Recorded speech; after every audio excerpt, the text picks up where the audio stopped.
Je suis Brigitte Pigeon, copropriétaire de Les Fermes Roland Pigeon et Fils. Je suis actionnaire avec ma fille Camélia, mon neveu Junior et ma nièce Brielle. La relève s'est jointe à moi pour la continuité de l'entreprise.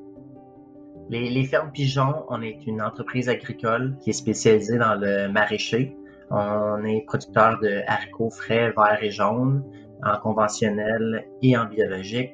On a aussi plusieurs projets là, de différents légumes en biologique là, qui s'en viennent dans les prochaines années. Puis aussi en alternance, on fait un peu de culture de maïs grain, de blé, de seigle et de différentes céréales. Dans nos rangs, on compte une vingtaine de travailleurs étrangers, principalement des Mexicains et des Guatémaltèques. Sinon, on engage certains employés locaux, en une quinzaine, là, nous incluant nous les propriétaires. Mais cette année, dû à la COVID, puis aussi dû à l'expansion là, que l'entreprise essaie de mettre en place, on avait besoin de nouveaux employés, sachant que les frontières se fermaient. On se demandait un peu où on allait être pendant les récoltes, puis même avant les récoltes, là, afin d'être en mesure de recruter le plus grand nombre de personnes. On a essayé d'œuvrer de différentes stratégies. On a fait des publications Facebook.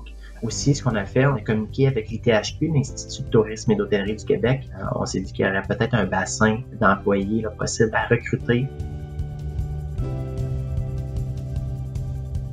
À la suite de toutes nos publications et nos efforts qui ont été déployés, on a reçu une tonne de CV. On a eu plusieurs personnes qui sont venues faire des essais à la ferme.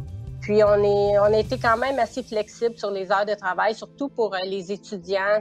Souvent, c'est leur premier emploi. Donc, on avait diminué les heures pour eux. Puis, on essayait de les faire travailler quelques jours par semaine en alternance. Donc, quand est arrivé là, les premiers semis, là, on avait une équipe là, qui avait été bâtie là, assez solide, en qui on avait confiance.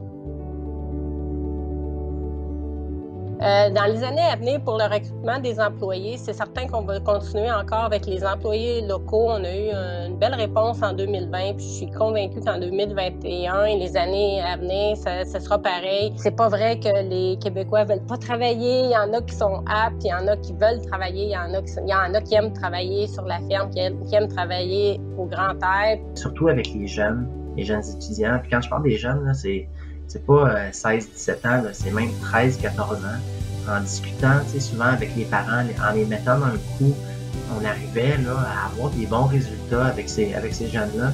Puis, même s'ils ne continuent pas de travailler toute leur vie sur une ferme, ils auront la conscience de ce que c'est, puis de faire des choix peut-être plus éclairés là, dans le futur, quand ils seront à l'épicerie ou dans les marchés, ou s'ils viennent directement à la ferme.